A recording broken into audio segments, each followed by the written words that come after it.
All right, you should have your We're Lupos Videt Latin help sheet. We're going to be doing sentences 3 and 4, so turn to page 2. We're starting out with sentence 3. We find our verb first, videt. And if you remember, last time we did that exact same verb. It is third person singular present, so we can just bring that up to this. Third person singular present. When we have a third person verb, a lot of the time, we're going to be having a subject to tell us who he is. In this case, we also looked that up last time. That's just the nominative singular form of the noun. It's a masculine noun, meaning man, so we can bring that up as well. Nominative singular masculine. Okay, so if we have the man sees, sorry, I tried to make that a little straighter for you. The man sees, then he's going to see something. So we're looking for what he sees, which would be, in the grammar sense, it would be a direct object. So we're looking in the accusative case. We see lupos with our accusative plural ending. So it's our direct object, accusative, it's the plural form of it. Masculine, lupos is wolves, or in this case it's wolves because there's more than one. And we can also see quatuor. This word does not parse because it's not 1, 2, or 3, but it's telling us there's 4 wolves. So we know it's plural, and it is the accusative direct object of the man sees 4 wolves. Okay, now we have 2 more words. In is a preposition. You have that obviously here. When we're looking at prepositions, we need our accusative and our ablative chart, which is page 5 and 6 in your book. So in is on this list. We had to add it. It's in your book as something that is done both times.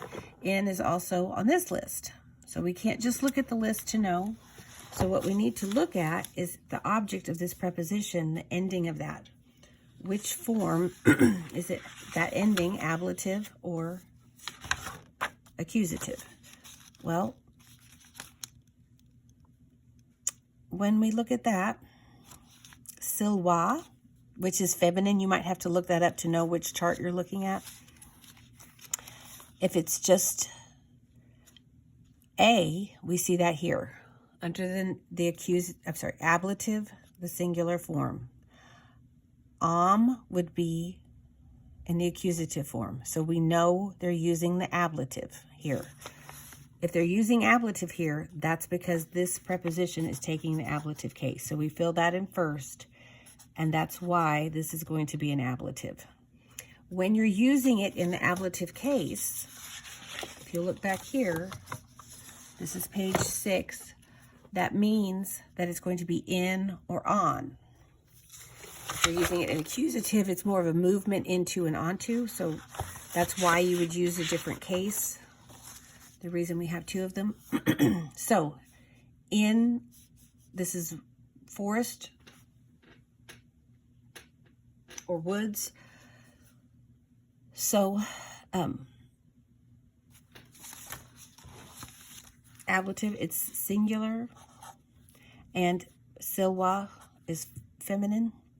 So we can put that down, and that once again, you might have to look that up in your book if you're not familiar with that. I know that's a word that's been around for a while, so most of you might know that.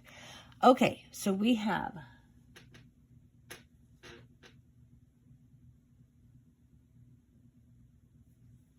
the man, 4 wolves in forest sees. So we're going to put that in English order. The man, we're going to bring our verb up, sees 4 wolves. So that's our accusative direct object. And where does he see them? In the forest. Which makes sense. That's why we used the ablative form of in. Okay, the man sees 4 wolves in the forest. That's sentence number 3. Sentence number 4. Lupus primus trans ripum ambulat. Okay, so let's look at ambulat. We haven't seen that yet in our sentences, but it's got the same ending, just a T ending on the the last part, so it's going to be the same. We could flip the chart, but it's all right. It's the same parsing, third person, singular, present.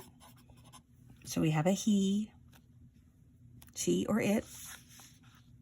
So we're looking for a nominative subject to see if we have one. We have lupus, and that's our nominative singular for the masculine, which wolf is masculine. So that makes sense. That's going to be our subject, lupus. And because this is describing the first wolf, it has the same ending, same parsing, so we don't have a separate space for that. It just goes along with it. So nominative, singular, masculine. So lupus primus. Trans, you can tell that's a preposition. So we need to look at our preposition chart on the first page, of the prepositions, page 5. Trans means across.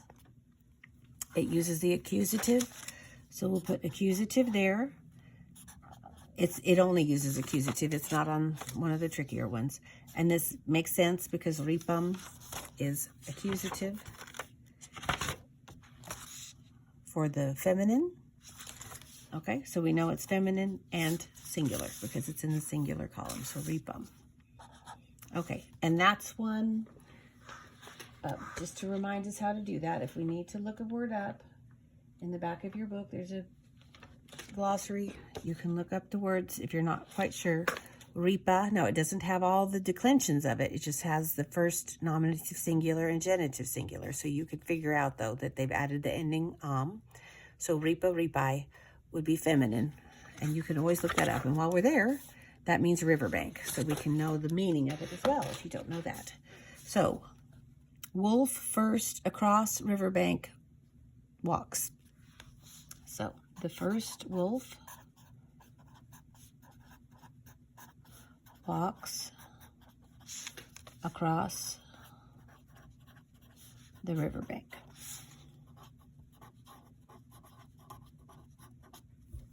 Okay, that's sentences 3 and 4.